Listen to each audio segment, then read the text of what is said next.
Goodness, y'all. Hello.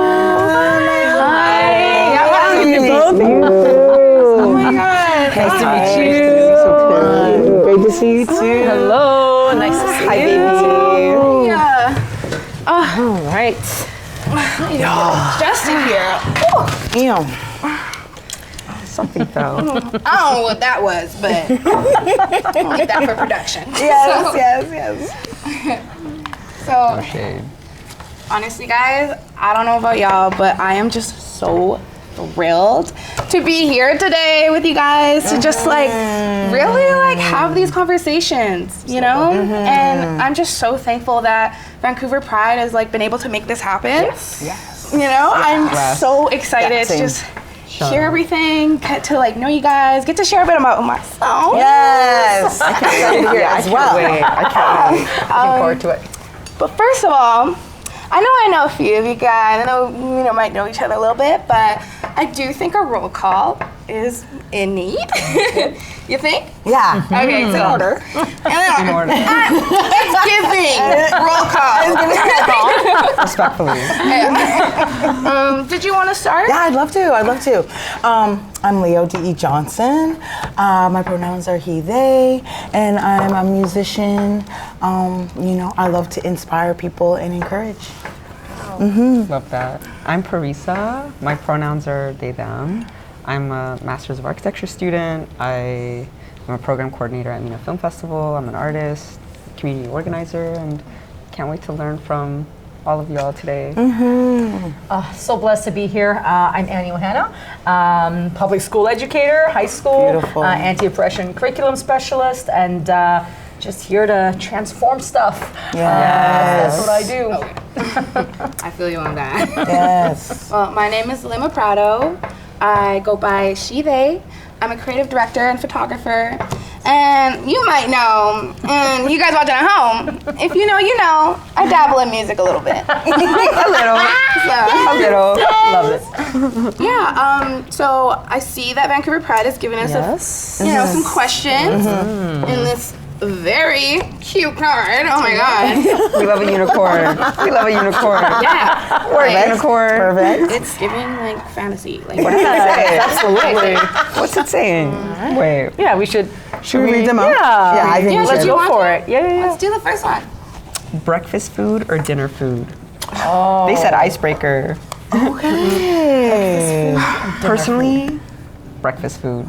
Okay. All day, any day, every day. I'm like, what do we eat for breakfast though? Yeah, exactly. Sometimes I eat dinner for breakfast. Yes. See, for me, okay, my birthday just passed. Okay. So, breakfast, Denny, Yeah. on a good day, aka my birthday. Yeah. It makes a lot of sense, right? But honest, and it said dinner food, right? Breakfast or dinner food? Yes. Dinner food. Dinner food. Yeah. Like, you can, because dinner food, there's dessert after dinner. So, like, I can have carrot cake in the morning. But And sometimes it's breakfast food is, pancakes, French toast. No, it's not. Don't hit. It's Yeah, not They carrot don't cake. hit. I respect that. I respect that. Unless it's Moroccan crepes, I Ooh. don't want breakfast food. I'm gonna go with dinner. I've had those before, and you're right. Tasty. They're good. Okay. I'm sorry, I don't mean to offend anybody, but pancakes aren't it. I will go dinner every time. I'm also up super early, son, and I don't like breakfast too much. Okay, you have my point. All right, there you go. I actually want to know, Oh, okay. horror or musical? Wait, well, what? Sorry. Horror or musical? Horror or musical? Horror or Okay. musical? The horror. I'm a musical babe. Yeah. I watch horror movies like this. Yeah. Really? Pretending like you don't want to see it or pretending like you're scared. I watch horror movies I don't know, they're boring to me. I mean, there are some good ones. But I definitely musical. A lot of highlights. Yeah, You know, I don't know.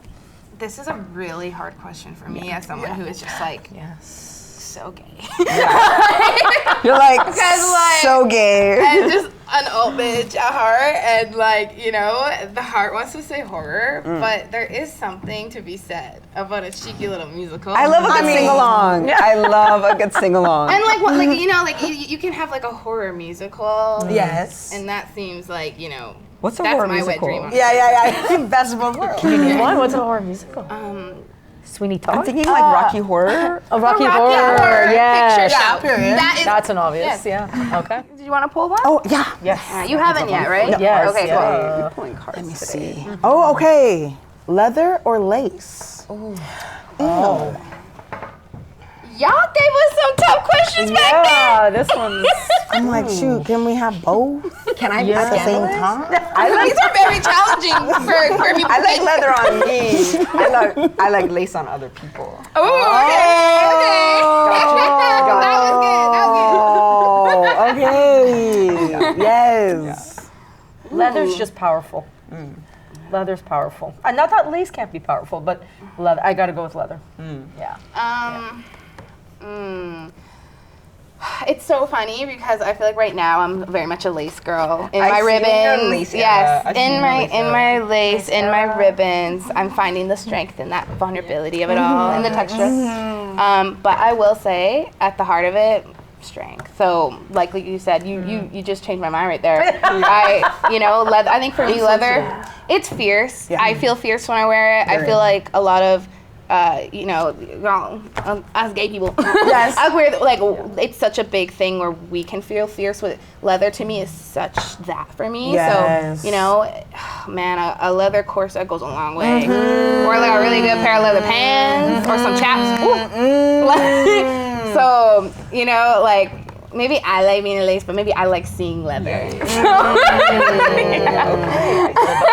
seeing that. I'm definitely a leather babe. Always have been. Rock and roll. Yes. I'm not it's not leather, it's pleather, but I have to do option C and say both. Was there an option? No, there's not, but I've added it. As queer people, we make our own destiny. Whatever. Yeah.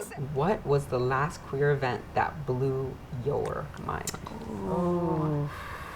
I guess for me, I would love to start with this. I've been, for me, in the past little bit, I've been able to alongside my sister and as well on my own, cultivate a few events in the city that were remotely related to music. However, big part was just focused on the people coming and knowing that the people coming are people that look like me, that are queer, that are a person of color, that are experiencing boundaries in their own ways, limits.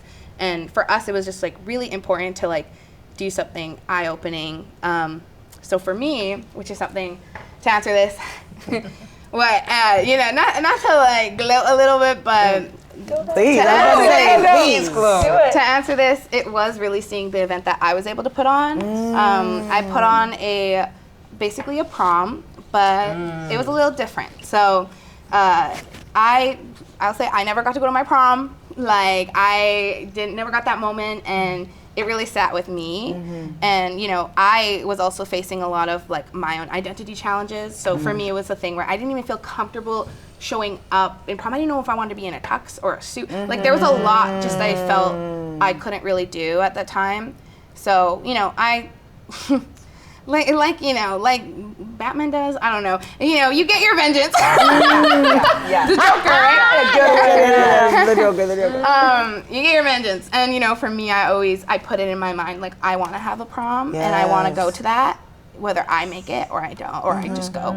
And fortunately, I was able to make a prom, and it was a prom that was primarily focused on just celebrating the queer and Two-Spirit, people of color, just people coming, who never got their prom and never got to have that pivotal moment that I do think a lot of people deserve. And for me, that's something that I it sank in. Sorry, I just want to quickly look at this again.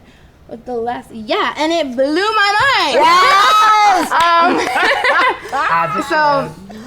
It blew my mind because for me, I didn't even know that was a need in the city. I had no idea. I was just thinking as you were sharing that, the healing that happens when we get to be there for our child self, the healing that was created that night, that ricochet, that continues to, as you were saying, you were receiving so many messages back, and your battery getting charged from that, and how everyone else's battery was electrified from it. Because for me in my head that night, it was so tough. Like everything that could go wrong went wrong for sure. As something like Survived, you went through it? and but And for, it was slay regardless. right? And despite that. And and that's insane that like for me like in the moment I felt like I was just like, oh my god, like I just like this isn't about me, so I just really want, even if someone smiles or something, I didn't want much. I was like, as long as someone felt something about tonight, I'm okay. It's all because it wasn't about me. Because also I want to say I did do this like kind of like leading after my birthday. My birthday I always like to do something every year, and I was like, this time I was like, let me really try this.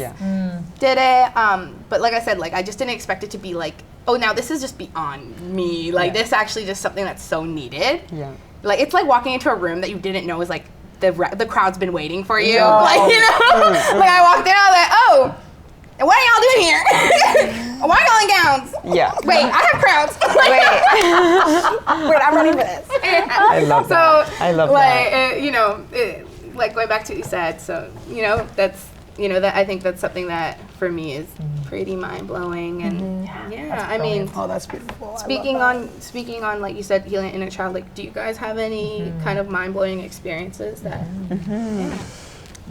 Yeah. Oh well, it made me think of in September I got to be a part of a cohort called Sonic Boom, which was a group of queer and trans folk, and we were doing skill sharing and meeting 1 to 2 times a week for about a month and a half.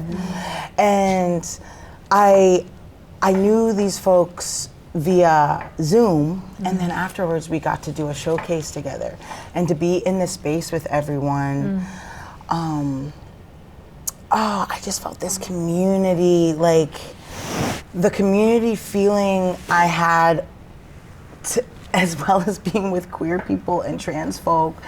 It just was like, speaking on the child healing, something sparked inside me that has never been blown out, and after that we started a chat we called the Gay Angels. Shout out to them, love them.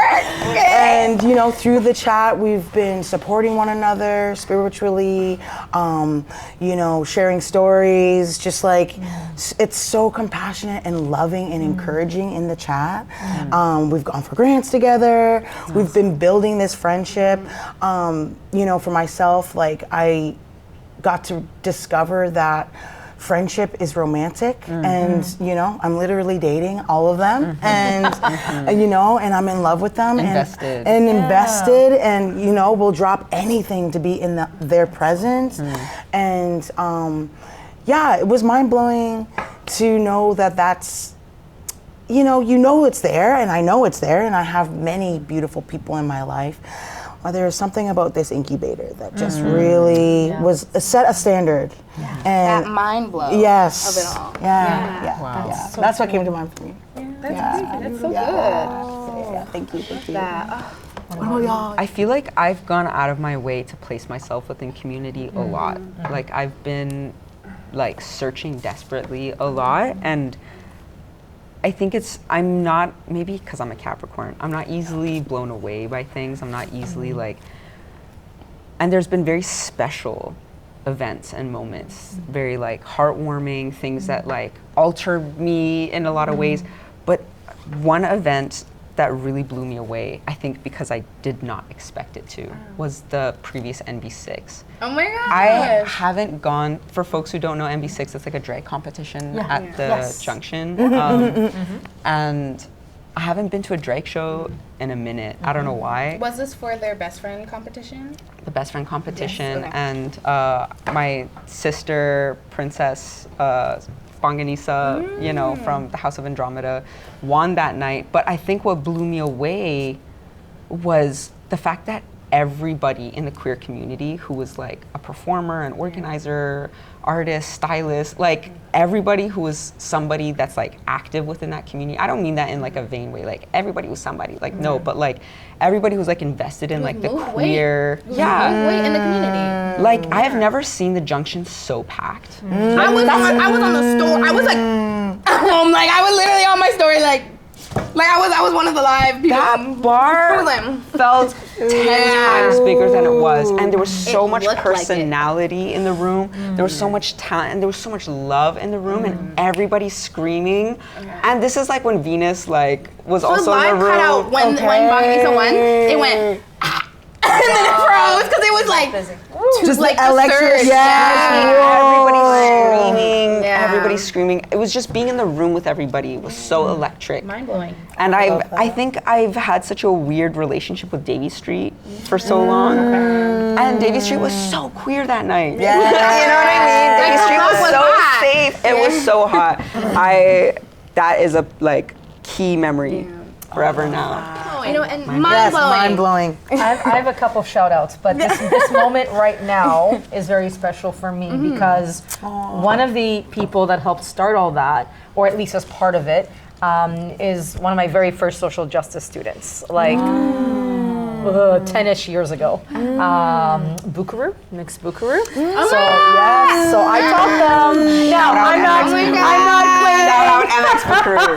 I'm not claiming anything here, but I'm saying that We're talking about mothering. And I knew then, right, how special they were. Wow. And just and you know, this was something that I brought the program in, you know, brand new teacher, right? I mean, just a lot of crazy times, and to see what they've done now, right? And see like the houses grow and all of this competition, right? And just from afar, really from afar, watching all of this is just like, oh my God, you have no idea. You have no idea. watching the fruits of your labor. Yeah, and I mean, again, I mean, it was early days. And I've had them in my room more recently, before COVID, actually. Wow. But it's interesting to see because I know I've grown, you know. But to remember, it was an incubator because that first group were people that wanted to be there, and not that nobody else wants to be there, but like, because nobody knew what this was, social justice. What is that about, right? And so to have them there, and we had really powerful moments. But then to see them take that journey, right, to that very next level was amazing. So so this is where my shout outs come in, because it's not necessarily all about the queerness of the space, but the fact that queerness is very much taking space. Yes. And that's something I love. So number one, because I'm an More educator, service. a shout out to every school, and I'm going to get emotional, that is struggling right now. Where queerness feels like it's criminalized, right? Yes. And you see people struggling away from GSAs and other things, but there's amazing things happening in schools, and it's led by students. It's led by queer educators and also allies. Shout out to all the allies that are doing the work too. But like, and it's a moment right now.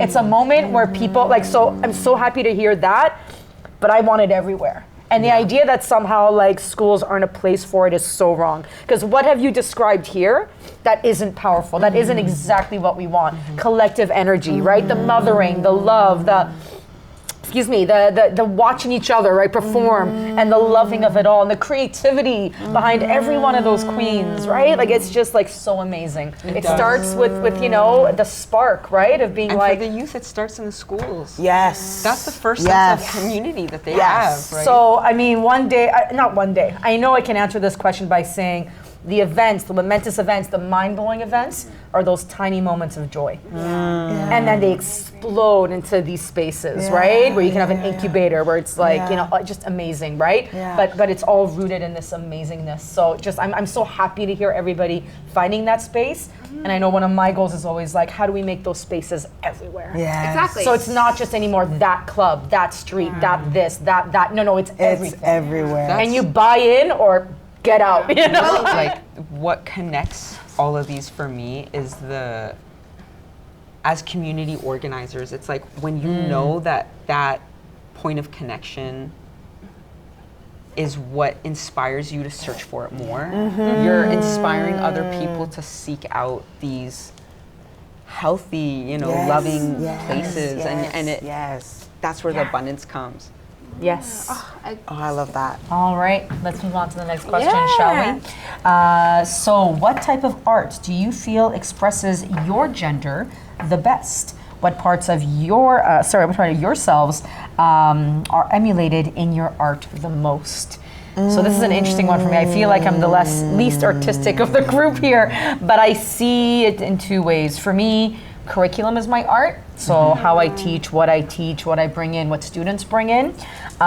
So for me, as much as I am she, her, I always say like binaries are on a spectrum, right? So that's the whole, like, really think about that. So I love to celebrate spectrum. So whatever art can take us through like the indigenous experience of the gender spectrum, right? Like I love that. So that might be music, that might be paintings, that might be stories, oral traditions, even religion and faith, right? A lot of kind of the, when you really go back, right? Kind of, and not just the monotheistic, but before that. So to me, art is just so much broader of a concept. Art is how humans express themselves.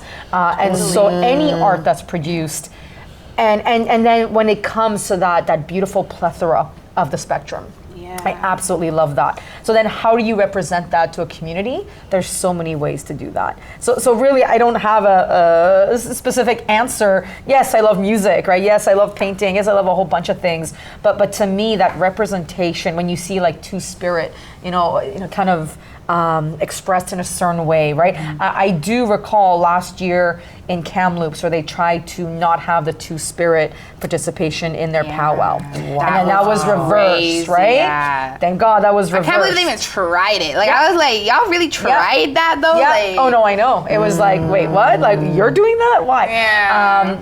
But then to see that representation. So if I had to choose one, let's go with that one for now.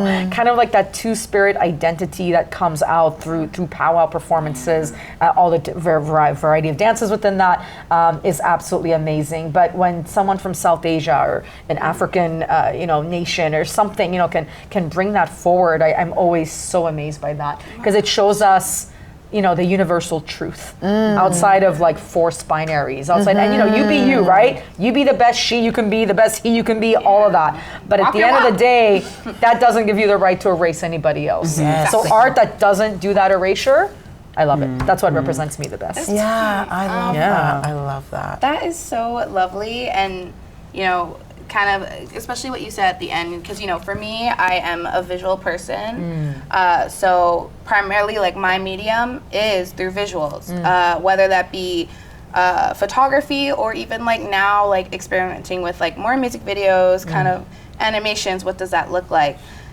For me, when I get asked this question, especially when it's like, sorry, I just want to. Yeah, no, that's okay. Of course. When it says like, what type of art do you feel expresses your gender the best?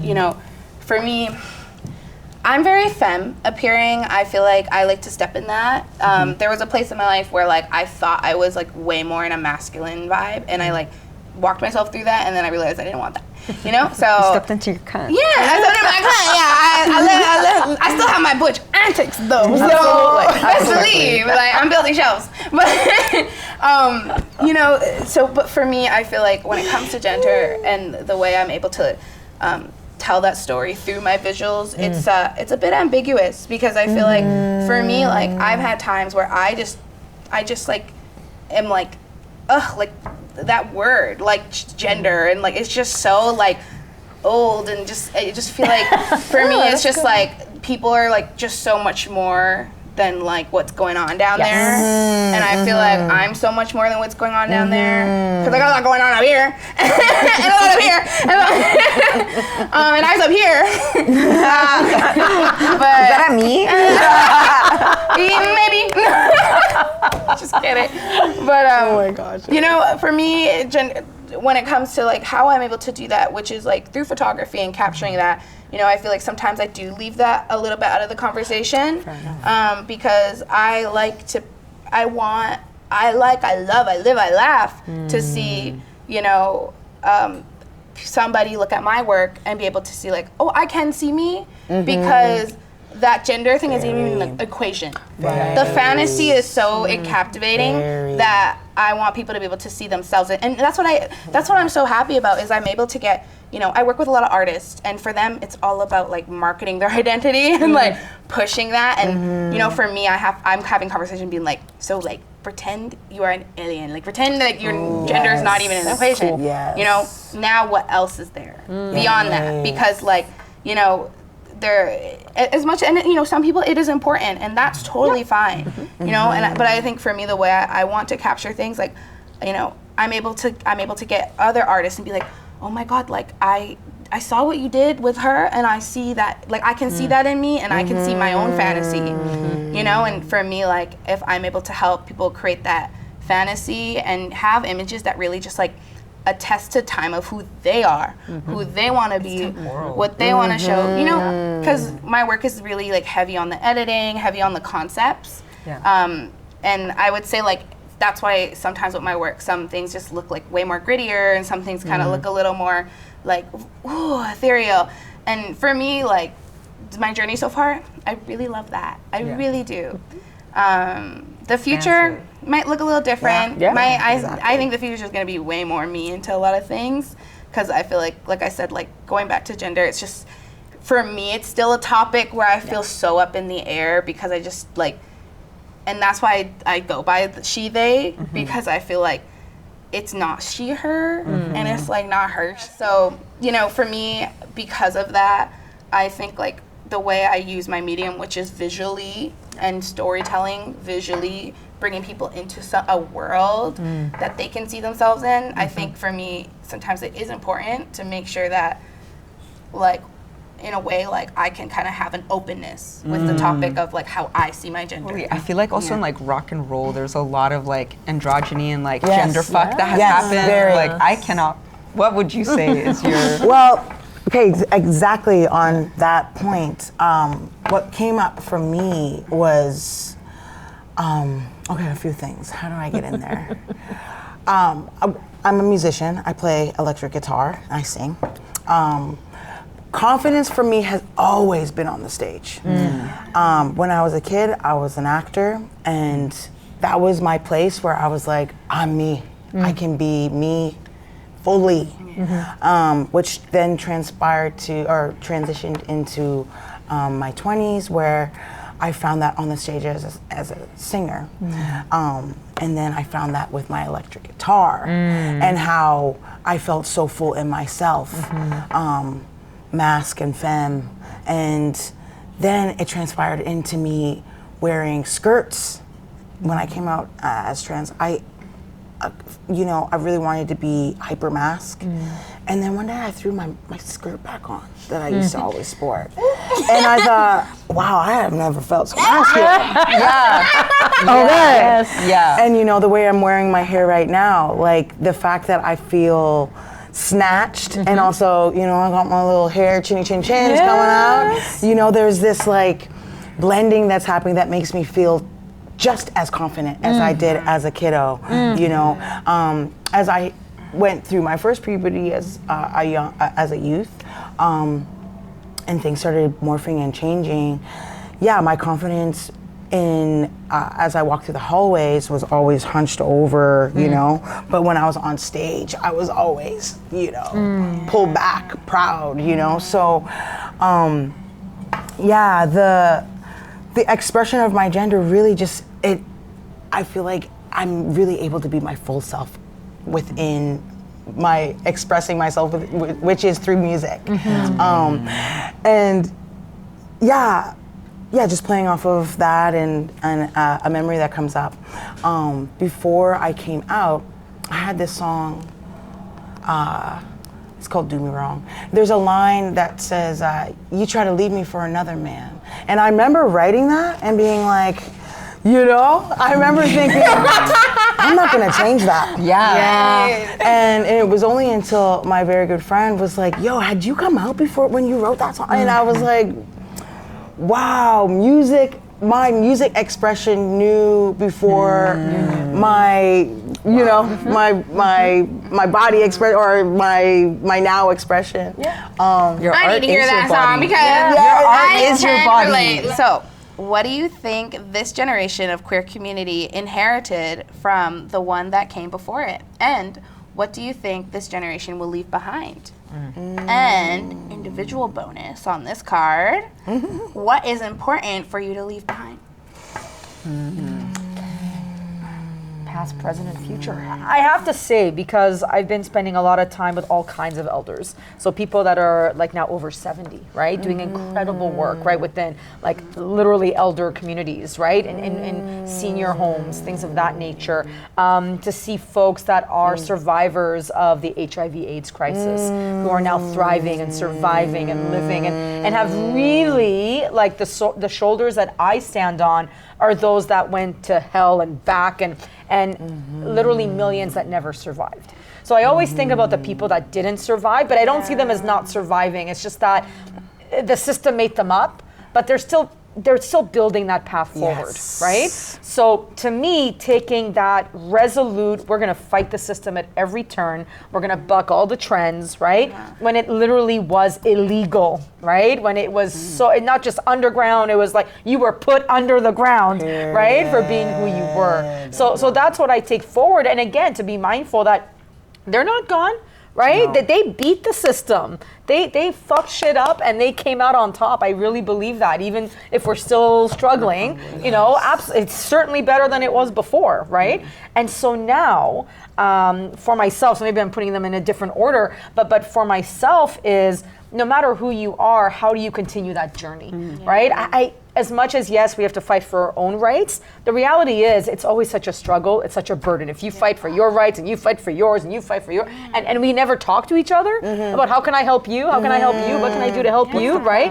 Right, then what's the point, right? You're never really gonna move forward because there's always gonna be someone else trying to like, you know, kind of like crabs, right? So a big one for me is that any sense of co-conspiratorship or actual like true allyship needs to be across the board. So how do I teach that? Don't just see it from a queer lens. I want to hear from the cishet people of what that means to them, right? To bring, it's just like, I'm not Indigenous, but I certainly want to be there for Indigenous folks and give them that space. Again, the list goes on, right? And then what this generation brings, I think, is this powerful reclamation. It's, I'm born this way, I will die this way, and you will not change me. That's what this generation brings, because so many of past people had no choice but to change, and it's not their fault. And you know, so I think it's hard sometimes when people, even within the queer community, where you might have like gay white men, you know, and then there's the racism, and you know, and it's like, okay, well, let's unpack that a little bit. It's wrong, shouldn't be condoned, but also the reality of, but what journey have you been through that said you had to add more mask or whatever, right? You have to push for these norms that maybe don't fit everybody, right? But yeah, I want to see more of that. This is who I am. I'm not going to let you change me. And then hopefully, funny enough, full circle, that takes us back to pre-colonial times, to pre-so much, where those spectrums were just the norm. And the orientations and identity and the expression was just so different. Like that, we were there. You're like, go back in the right way. So we were there. We How did the past start that journey to make us realize that? How do I continue that journey? And how do I help other people elevate, you know, amplify them, elevate them to take us back in the right way? And you know, I love just everything you said. It actually really ties into something that I like, something that I really resonate with.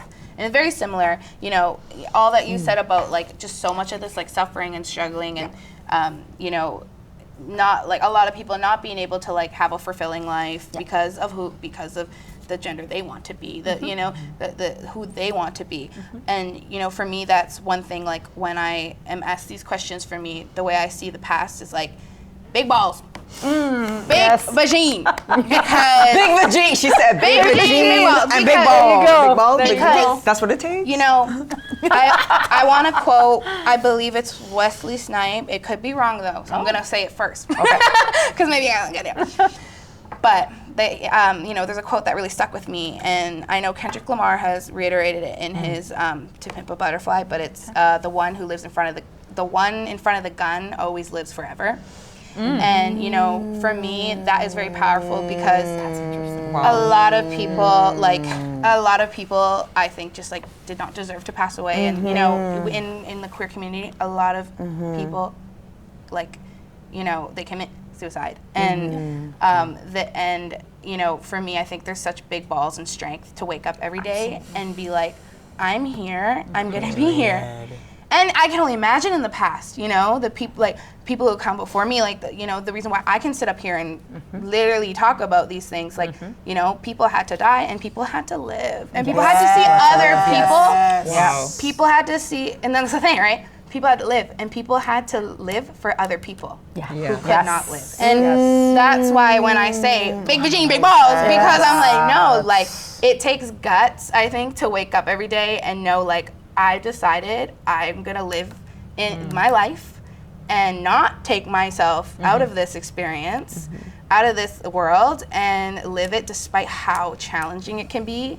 For me, that's kind of what the past really tells me. And, you know, like for me, I love looking at stories of people, you know, who didn't make it, because we always see who did. And I think you have to realize, like, people who do make it, they're probably, there's a lot of people they had to see not, you know? I wanna circle back to what you were saying earlier about, like, like waking up and like choosing it. Like, our dear friend Benny, first day I met Benny, like, I was literally crying in this boy's arms, saying that, like, I am gonna choose to fucking live every day. And it does take balls. And, like, I think a lot of us in the queer community have people who are no longer with us, and it's real. And that's kind of like, I think if I were to like answer this question like backwards of like what do you want to leave behind, it's like, I just literally want to rep me. I just want to rep me every day. And it's like, if that's the least I can do, I'm happy with that. That's me being a good ancestor, is just like, just living through this life. You know? You know, and like Persian. And if I were to go back to the beginning of the question of like, what did we inherit from our, you know, our ancestors before us? Like, when I look at the trans community in Iran, it was trans women. It's always trans women. It's always trans women. They paved the way. And there's clinics in Iran now, and they've like battled with these fucking, like, excuse my French, but like, you know, ayatollahs, these like religious dictators, you know, and they contended with them and like forced their way into the door, and they were like, give us a clinic, you know, and for that to be like legal in Iran right now, even though it's very, you know, homophobic. They want to say there's no gay people in Iran, and that, so then just transition. So it's But weird. we got clinics. It's weird. For no reason. It's like a backhanded like slap, you know, and it's a very anti-fem patriarchal society. But the fact that it's there, it's like, wow, you know, this was only what, like 40 years ago? Wow. You know, and it's and to just live that, and to show every time I meet other Swana people, just being trans blows them away. They're like, what?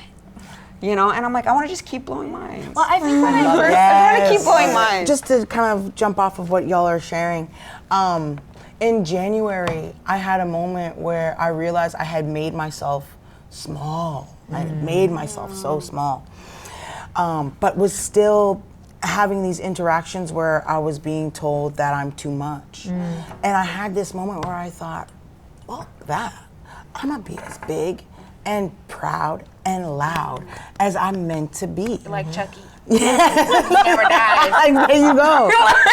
And you know, and it's like, here I am trying to fit myself in a box, and I don't belong in a box.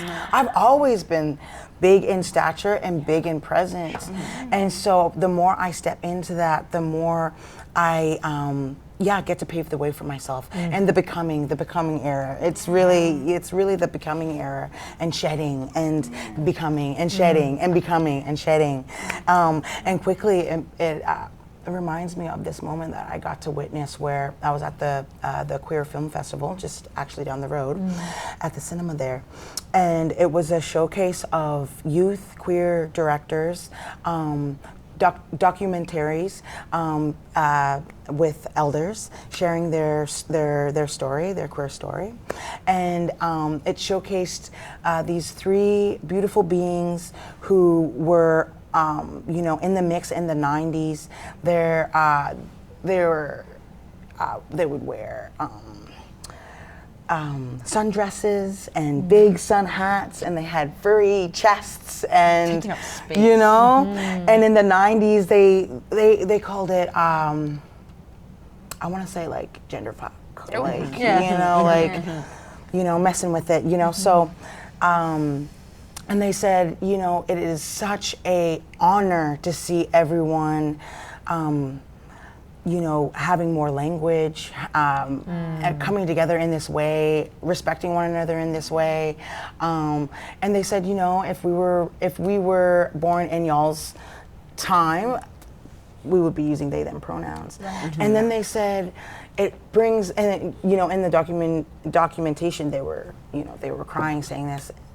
It brings tears to their eyes to know that they fought for this and to see it, you know, and I get Twitter pated now because I do feel, as I was saying, like in my full power and I would say moving towards off stage too, the more I express myself fully. So I just kind of, you know, I'm not gonna like fully make sure that I hit all the points, but that's what was coming up. That was what was coming up for me. Yeah. It's a beautiful show. Wow. Y'all, should I pick another one? Please go. Okay, all right. The chords. The chords. All right. How do you think the commodification of pain and trauma has affected our community work?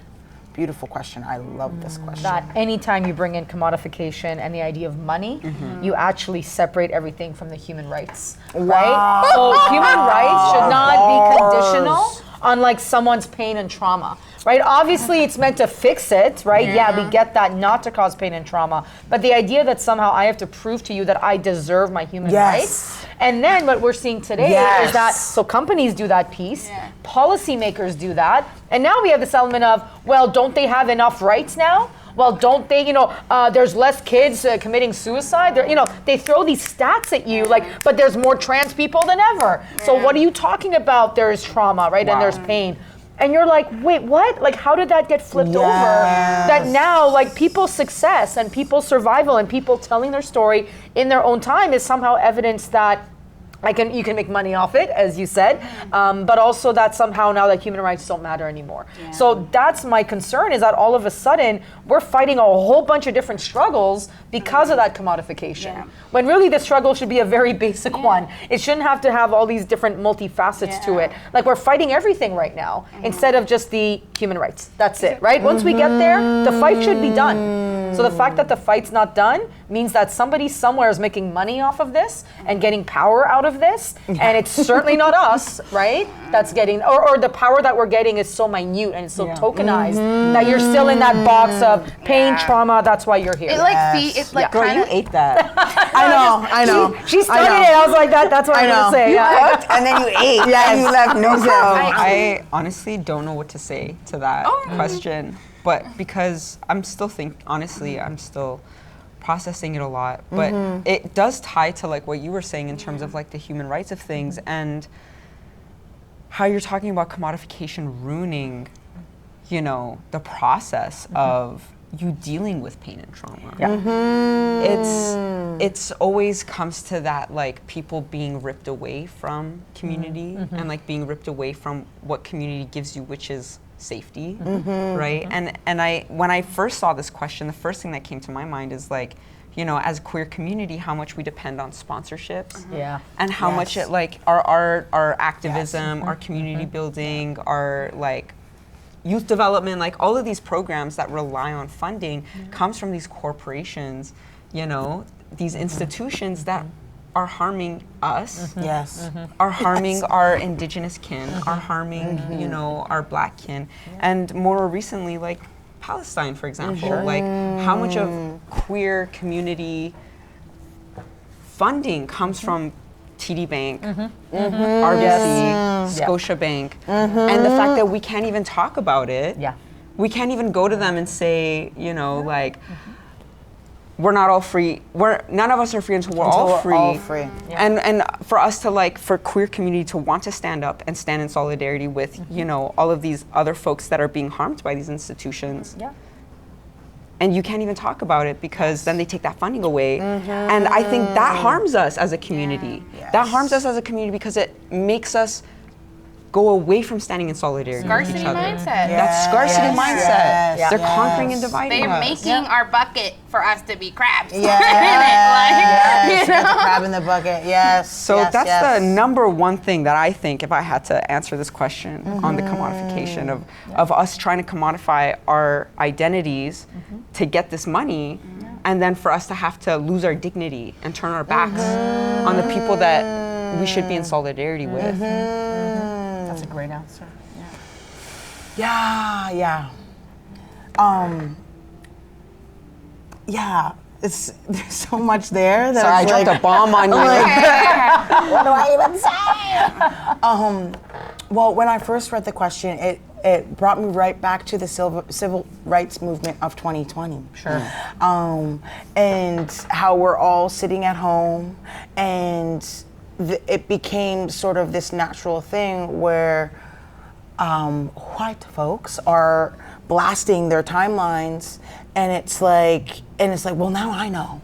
Now I know the struggle. Yeah. You know, and now I know. And did you know? And I'm over here like, We know. Baby, I knew. I've been knowing, and I've been screaming at the top of my lizongs for you to listen, and here you are telling, so, and then the tokenizing of that, because then it's like, it's like, we want you to come into our, and you're black and you're trans. Like, oh, you can really speak to this, and boo, boo, boo. And yeah, honestly, I never even put commodification to it until I saw the question, and how it pulled me away from my story. Yeah. And to put that in the queer lens, it's like, yeah, as you said, it's like, I want to tell my story. I want to tell my story. I recently had the opportunity to have an interview. The questions were beautiful, and I did find there were some questions that were very like, what's your struggle? What's your, like, really wanted to pull out the struggle, which I know that came from a very, wanting to give me a platform. like answering this question. Yes. Like, but And I also, I pulled it to different directions. good. Because it's like, Great. Yeah. I actually don't find a struggle in that. I find an opportunity. You know what I'm saying? So yeah, that's what comes to mind. That's great. Yeah. It's a big question. It's a big question. That was a big question, honestly. Yeah. I mean, Yeah, yes. All right. And it gave us all shivers when we read it, yeah. Period. What is one of your best moments, memories, of community work? What is one of your best moments of community work? I think every time is so special in its own way. Like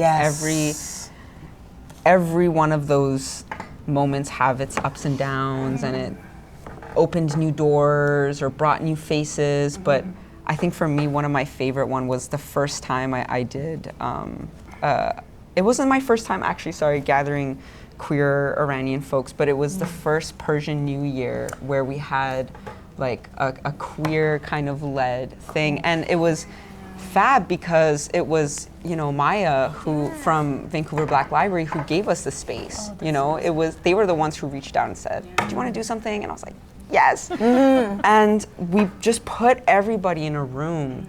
Even though it was a small room in the basement in Chinatown. It's a great room. It's a great room. But compared to how that seed that was sown last year, how it came into fruition of what it did for the queer Persian community today, everybody who met each other popped off, because all these collaborations, all these artistic minds came together and they built that community, and it just flourished. And to see that for the first time was so heartwarming. I bet. It was so heartwarming. That's so great. It reminds me of just yesterday, I got to do one of the coolest things. I just love it because it's a little bit out of my comfort zone, and it's also somewhere where it meets they let me go off in how artistically, how any way I want to tell the story. But another aspect of me outside of this drag and stuff was, which I didn't even know was a queer moment in the city, was there is this collective called Takeover Skateboarding, and and shout out Reem. I'm Shout out if you Reem, know, shout oh out my Jazz. god, who just doesn't know telling me about that angel? So it's them that I know mostly, but I know that they have a few like amazing people behind it, and what they have been able to do is take up just a bunch of like people of color and like just people like me who never got experiences to like snowboard and do these like kind of like classist, like stereotypical Vancouver shit, you know, that like we did not get to have, and if anything, we don't even feel comfy being all the financial barriers. Girl, and you know, and that's the thing too. It's like, you know, some queer kids, like they don't have the parents that give a fuck to do that stuff, and you know, so there is a lot of these like just like I said, tying back to missed opportunities. So for me, it was being able to like, for me, I was there capturing, and like I always capture it. And for me, it was just really great in a sense of that community work where I was able to like kind of just like be a fly on the wall. Like I don't get to have like fun snowboarding. I mean, I can, and that's what's cool. That's what's great about it. But I get to capture that joy in that moment. And for me, I think that's like just so important for community because we need to see it. You know, we need to like we need to see it being recognized, and for them to be able to even like have a program like that, and also like get sponsors, make sure that people are actually like these kids are walking away with free like gear, you know, for the next time, like those things, and for me to document that, like that, and that was just archive. For me archive, like, and you know, for me that was just like that. For me, felt like I was like, wow, like I was just sitting there yesterday, being like, this is community, like, and what I'm doing is community, and like, what that kid is, like that kid showing up here is community. That person who showed up to teach is community. Me capturing that moment is community. Us putting it online is community. Like, it's nice when a whole day can scream community despite the odds, because bitch, like they were thinking about turning around, and they were like, fuck it, we're just gonna go because it's that important. Just if these kids could just touch some snow and go down the fucking hill, like, you know, that's gonna be all the difference.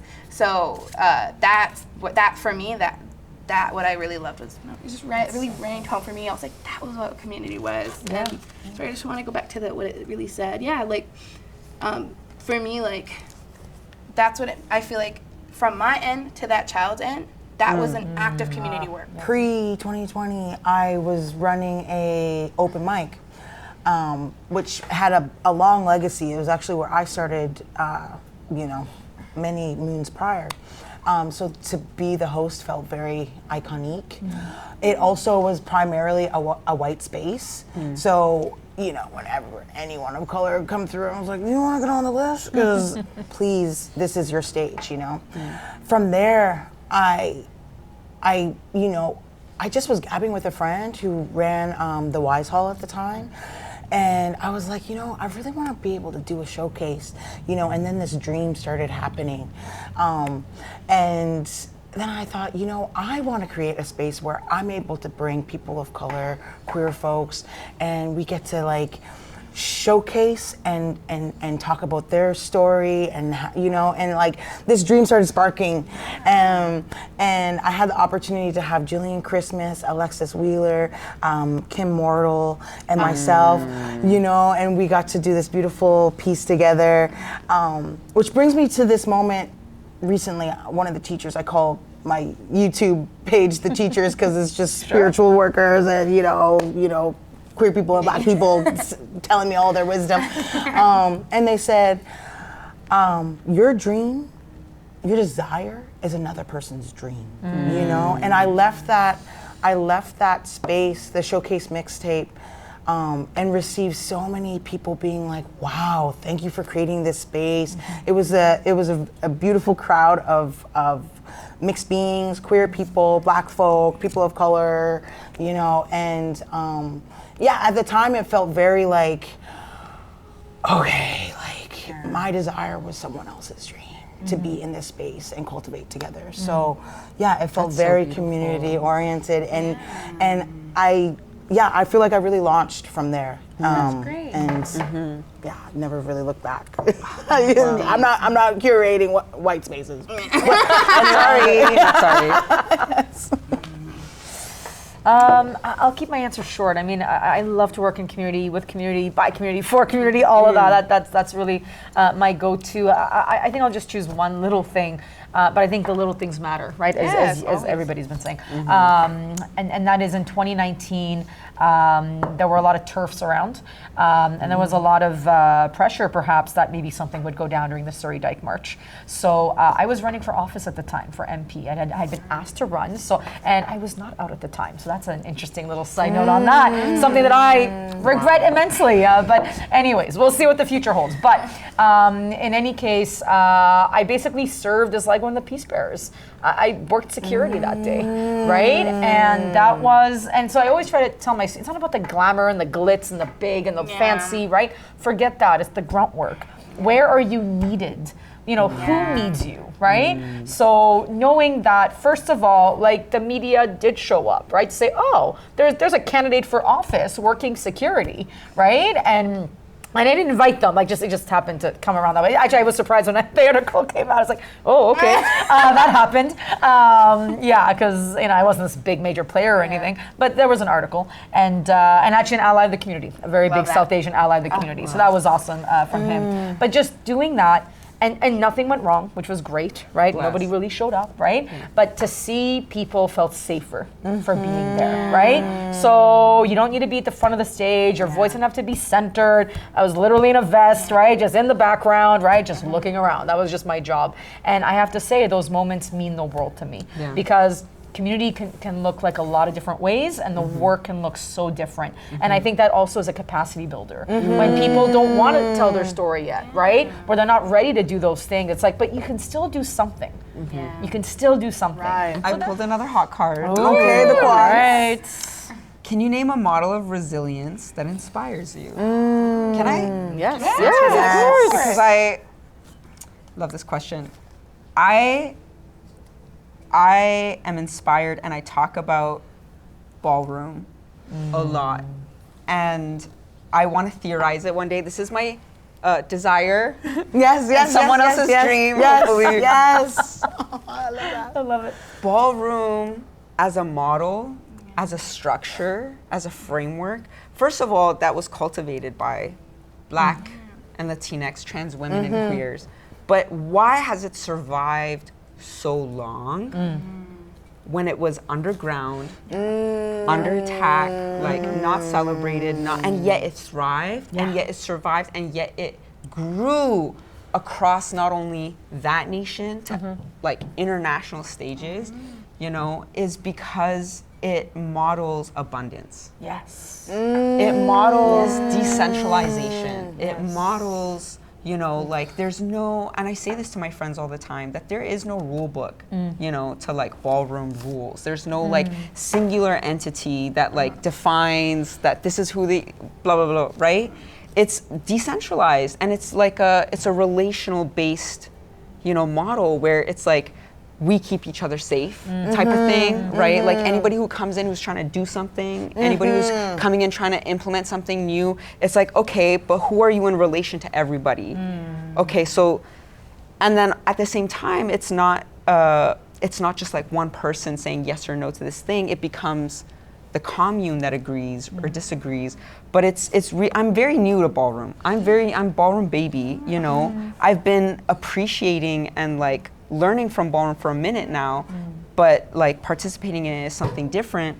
And yet still there's so much to learn from it. It's like a whole world, a rabbit hole that I've like fallen into, and I think it's something very interesting, and it kind of emulates this like rhizomatic network to me. That's how I see it, right? And that kind of decentralization, but that kind of like allowance for everything else to flourish around it is what produces abundance. And when you see, like from 10, 20 years ago, ballroom, for example, categories have like exponentially grown. Ballroom participants exponentially grown. Houses, like gender breakdown identities, like it has, within such a short period of time, with no support, has grown in so much excess, right? And I think it's something that like we should first of all applaud, Black queer thought, Black trans thought that has produced this, right? But we should also try to emulate that in everything else that we do, economically, politically, socially, right? Like, how can we emulate these natural models of abundance, these rhizomatic networks, these decentralized, you know, islands of care, right? Like, it's something that I theorize and philosophize in my head a lot. Yeah. And I will continue to do that, and I want to see other people talking about it. Wow. That's all I wanted to say. But I just love what you had to say. Yeah, me too. Especially when you said realness. Like, that word really sunk with me, because I think, you know, but for me, like, I'm also like very new into ballroom, and I found that, like, you know, as much as you have to give realness, everyone comes in with so much life is just realness for them. Like, it's just like, there's this shit just getting real. Yeah. And, you know, it's just from my, it alludes me to, like,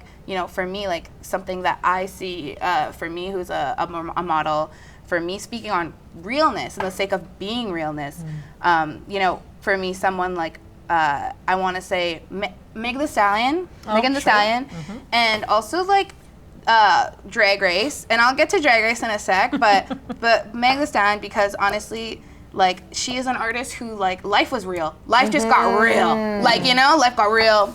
Like, you know, to the point where, like, her pain, her, like, actual, like, misfortune was broadcasted, was mocked, was, you know, all these things. And to see an artist come back from that in a way that just breathes energy of, like, yeah, I've been through that. Yeah, I've been through the pain. Yeah, I did that. And I got through it, and I'm here now. Like, you know, still standing, like, and, you know, it obviously, like, it really, you know, it really resonates with me, obviously, because I have ideations about choosing yourself, you know, constantly. And to see that for me, like when things got real, you know, like, to see someone kind of, like, navigate through that, and, like, you know, to me, I think is phenomenal, and that's something that I see a lot in Drag Race. So, RuPaul's Drag Race World, like, for me, I find that show to be, it's like kind of a comfort show now, oddly, because, like, I just feel like I can feel like shit. I can feel like I am the worst I am ever. Like, I can just feel like I did everything I wanted to do, like, or did everything right, and it still went wrong, you know, those days. And I love watching that show because I feel like you see queens that are like, someone like Lux Nor in London. So she, I believe it was season 14 or 15, I don't know. But she didn't win that one. She was a second runner-up. But she was perfect. Ding, ding, ding, ding, ding. Like, you know. And she just had an interview recently that said, like, you know, she just said, like, she's having a hard time getting over it, you know? And for me, I just saw that as, like, wow, this is really a test of time of, like, you know, like I said, again, like, you can do everything right. Yeah. And it's just, it's just not your day, you know? It's not your time. It's not your era. It's not your tea. So, you know, and for me, that to me has been such a big role model, because when I feel like that, I can see those queens do that. And then still I go to their Instagrams and I'm like, wow, they're just fucking show. Like, they didn't pull the camera, they didn't what do they say, they wrapped it up, hang it up. Like, they didn't, you know, they didn't just, like, deactivate, they didn't just say, like, okay, well, I didn't win this, I didn't do this, like, so that doesn't mean that, you know, like, they didn't stop. The road did not stop for them, that, you know, and even though it, like, you know, for her, she says it sits with her and stuff, like, I mean, who knows if she'd ever watch this, but, and I hope so, who knows, then tag her. But, like, you know, for me, when I was hearing that, I was like, I don't see that, though. I don't see someone who wasn't accomplished. I see someone who honestly reminded me how I need to get back up, and how, like, you know, despite, like I said, like to me, that was my winner, you know, and I that's how I feel. That was my winner, and, you know, and so, you know, for her, I just think, like, I hope she hears that more from people, because, like, that's, to me, what was, like, so monumental, where I was like, you're a role model to me, and now this show has become such a role model to me, because you represent a lot of other queens like that. Something that resonates throughout what everybody said so far is the idea of these spaces and taking those spaces, whether that's ballroom in all of its iterations, RuPaul's Drag Race, and so many more. That idea, so first of all, because to me, resilience has been commodified. Resilience has become a buzzword in terms of, like, just survive it, right? Just get through. Like, that's not resilience, right? Resilience is not get used to the system, right? Maladapt to the system. It's fuck the system up. up, right? You know, kind of disengage from that system, build another system, right? As you so well put it, right? And rebuild that. So to me, one local organization that I work closely with, I'm the vice president of currently, is Share Vancouver. So South Asian community and more, right? Because I'm not South Asian, but you know, it's growing, right? And this sense of, you know, that world's not willing to be there for us right now, right? So what do we do for ourselves, right? But you blend it with faith, you blend it with your culture and your tradition. Like you're not forced to give anything up. But you don't let them decide that. You decide what you keep and what you use and what you don't, right? Same thing with ballroom, same thing with all these things, right? You get to keep that. So that model of resilience is not to get used to garbage, right? It's to throw out the garbage, right? Exactly. And then just kind of focus on what you can do. And so there's so many examples of that, right? Of where that is really a model of resilience. Because I do fear that as an educator, it became a bit of a thing of like, they're resilient. And I'm like, well, what do you mean resilient? Because You don't want to be resilient. Exactly.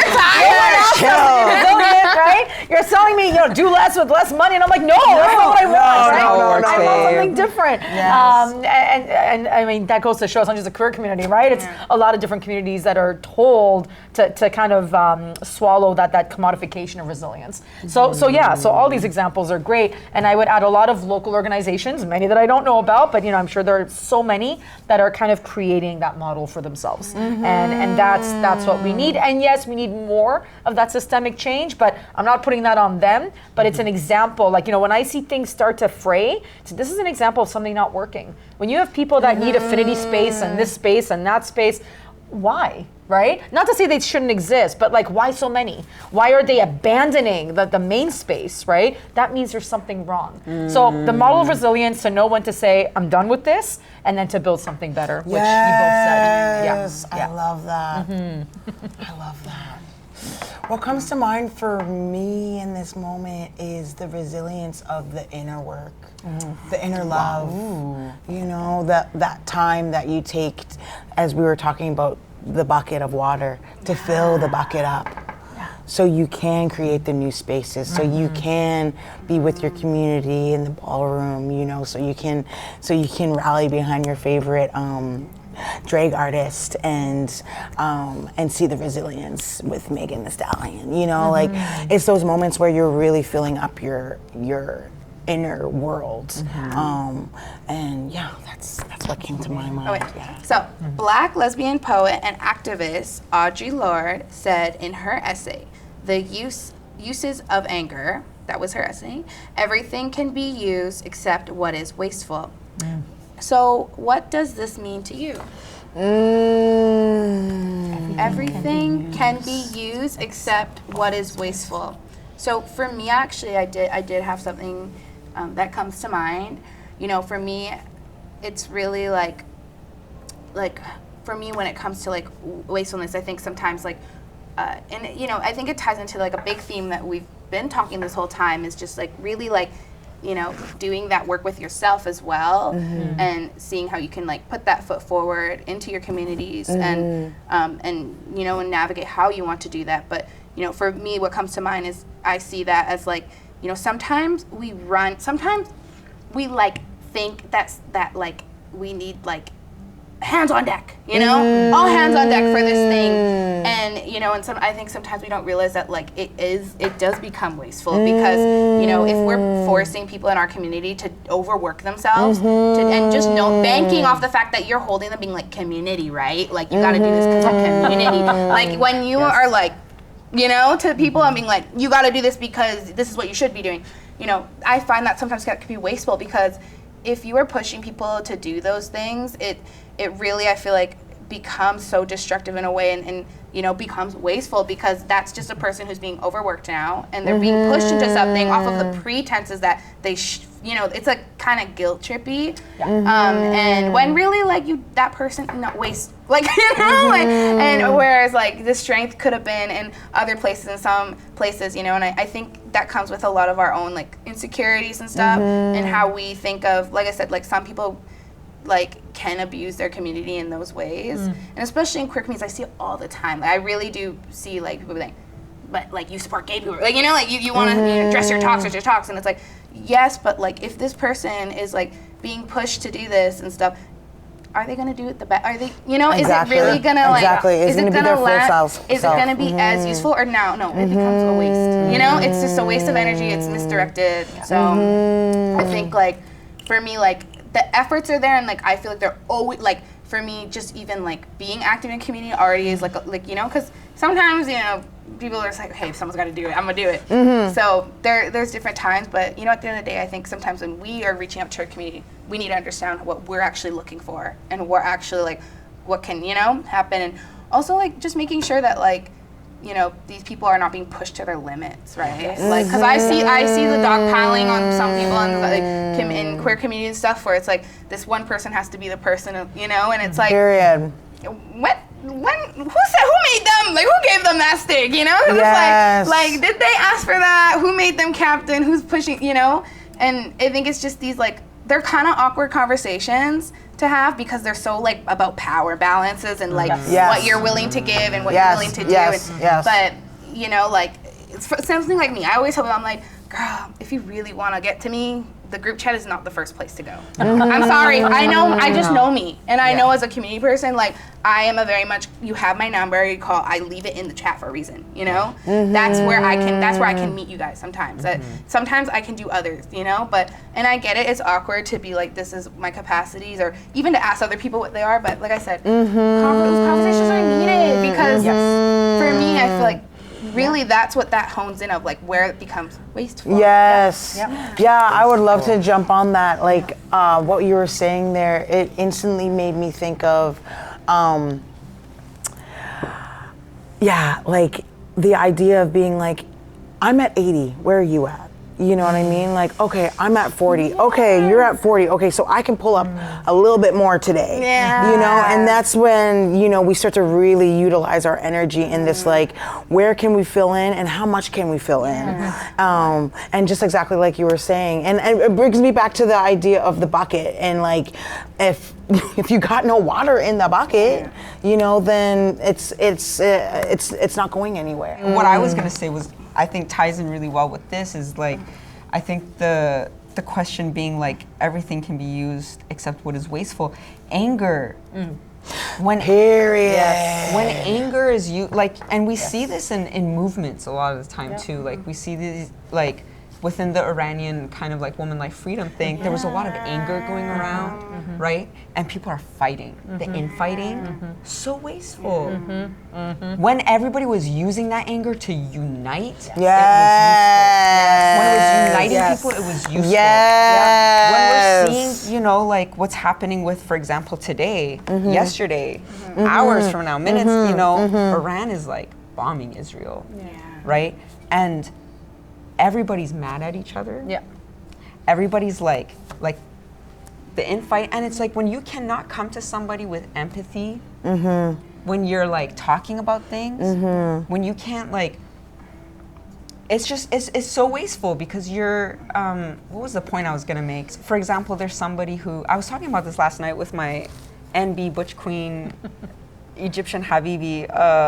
They were saying last night how somebody was like getting mad at this like Palestinian person who was like a nurse, you know, who like worked there, lost 2 of their daughters to like everything happening. And this is somebody who was saying like, I want peace. And then you have somebody who's sitting comfortably in their like air conditioned living room in Canada on their sofa being like, how dare you say like, it's like, can you not see the pain of this man? The anger, the like, His pain can burn this entire world to the ground. And for him to sit there and say, I want peace because I am tired. Yes. You know, so like for other people to get mad at Iranians saying like, we don't want to be a part of this war. Or for other people, for other folks, for other Arabs to say to Persians, we want them to be a part of it. Like whatever, like babe, like first of all, just learn to talk to each other without anger. Learn when it's useful. And To me, it's like hate of any kind is that waste. And that's voice real. and That's to real. react instead of reflect is a waste. And so you're right. There are moments But if I'm not listening to that nuance, if I'm not listening to that Palestinian family, that Israeli family, whatever, right? Whoever, you put the label you want in there. And you can't see what that person has been through to reach to that conclusion. You might not agree with that conclusion, but at least listen to it and have nuance to it. And that hate that we build, the hate we give and the hate we receive. So for the queer community, you know, facing that pressure, facing those attacks, like, just, I know it's like, you know, of course you have to listen to it, you know, you have to kind of like keep track of it, right? You got to be a tactician of sorts, right? To kind of like figure out how you're going to win that fight. But at the same time, do not let it enter you. Do not let that hate guide you in any way, shape, or form, right? And do not give that hate back. You are better than that.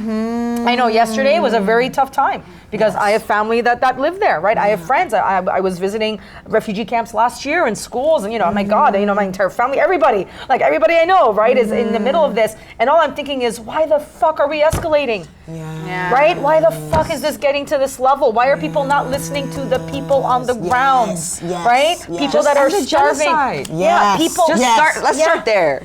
End the genocide. People that literally have nothing, right? Have everything taken away from them. And it's just this idea of like, and instead all we're hearing is about drones and bombs and this and that. Did I hear one person speak about victims? Did I hear anybody speak about the actual situation on the ground? Nobody was talking about that. So that takes us on a tangent, but at least to me, it's like at the end of the day, for our own community and many other communities, is that hate is such a waste. Yes. I know people might feel that way, but it is a waste. And it leads us, again, dehumanize one another when really it shouldn't be. So I know it's hard to do. I have moments too where it's like, that person saying that thing, right? That literally puts your life in danger. And you have those moments of like, I want to, you know, but it's like, okay, but I'm going to win this fight. I'm not going to do it with hate. I'm going to rise above and do it better and celebrate and do it with joy. You know, and I like the line, existence is resistance. No, in true words of North America's sweetheart, just between us squirrel friends, I think today we talked so much good shit and things that really needed to be said, and I'm just so thankful to be here with you guys, and I'm just so thankful for you over there helping make this happen, and you know, it was so great, and I am ecstatic for everyone to get to see and share, and just wanted to say thank you. Thank everybody. Yes. It was so great. Happy Pride. Thank you, Vancouver Pride Society. Happy Pride. We love you. Mwah.